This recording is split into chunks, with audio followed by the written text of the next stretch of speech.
At the beginning of the Second World War, Hitler's Wehrmacht broke deep into Poland, and by May 1940 the Panzer armies were crossing the border of the Low Countries and France. Just 6 weeks later, France would surrender. But how did this happen? To most people it is one simple phrase: Blitzkrieg.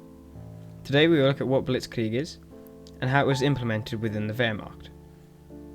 Blitzkrieg is a phrase that is misconceptualized as the official German doctrine of mobile warfare used in the Second World War. This is not true. Blitzkrieg was created by Western journalists and newspaper companies in order to describe the speed of the German advances in Western Europe.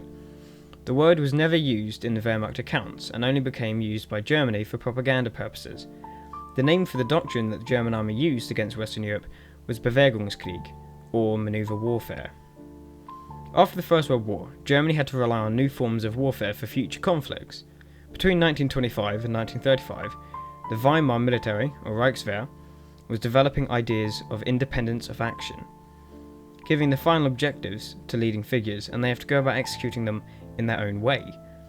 A driving force in the interwar development of armoured warfare was Heinz Guderian. The Blitzkrieg that people know is a systematic plan between infantry, armour and aircraft, using all three to smash through lines and exploit it to its full potential. This can be seen with the breakthrough in the Ardennes region and Sedan, in northern France in May 1940. However, it should be known that the German forces managed to only push around 6 kilometres on the 14th of May. Many people have the misconception that the German tanks pushed dozens of kilometres every day, some even say up to 60 kilometres per day.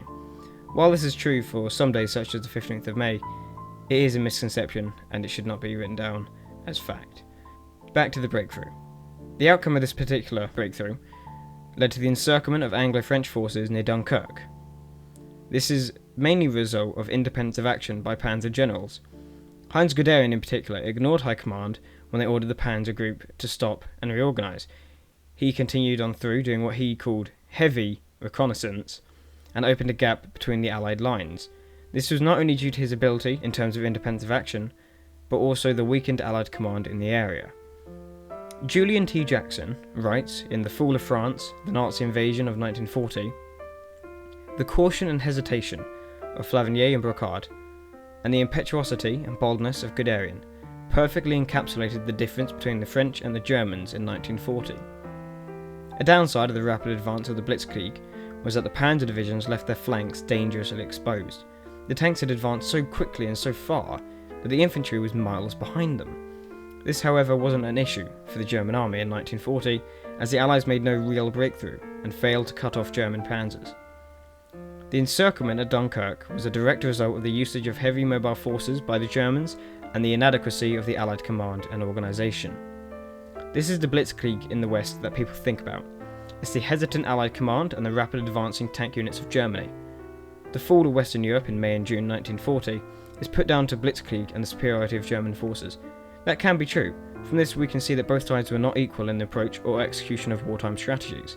Germany used their new form of warfare in a way the Allies didn't see coming.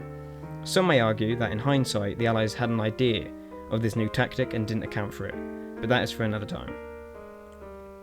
To summarise, Blitzkrieg is not a real doctrine of war, it is a propaganda term. Bewegungskrieg is the name of the German doctrine of manoeuvre warfare. Bewegungskrieg came from the defeat of German forces in the First World War and the development of new ideas in the Weimar military. The breakthrough exploitation in France was part of independence in action theory. The Germans had a more structurally sound military command chain in 1940.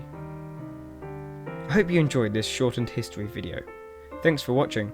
Please consider subscribing and turning on notifications so you don't miss any future videos. Feel free to ask any questions on today's topic in the comments below, and I will try to address them in the next video. Thanks again, have a good day.